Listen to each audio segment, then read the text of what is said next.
শুকরি সেজদা এবং তাজিমি সেজদা, তাই না? শুকরি সেজদা তুমি লক্ষ্য করো, আল্লাহকে দাও, তাকে যত দাও ততই আল্লাহ খুশি।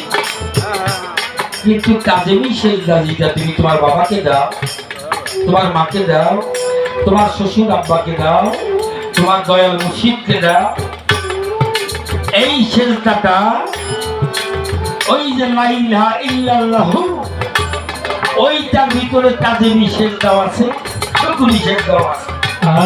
কিন্তু শুকরি সেজদার কথাটা কি এখন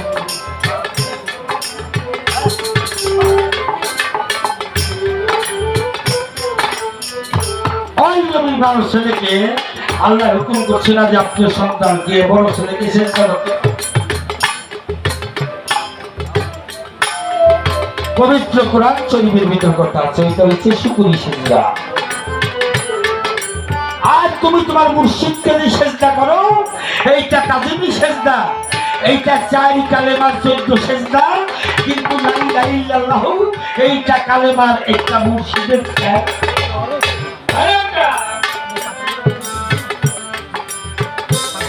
কারণ কালেমা পাঠ করলে 100বার পাপ হয়। রহস্য কি? কালেমাতে লা ইলাহা ইল্লাল্লাহু মুহাম্মাদুর রাসূলুল্লাহ, যার উপর কোনো কালেমা নাই, এই কালেমা পাঠ করলে পাপ হবে। কারণ কালেমা দেখে শুনে পাঠ করতে হবে, কালেমা বুঝে শুনে পাঠ করতে হবে। তুমি একটা গান শোনো।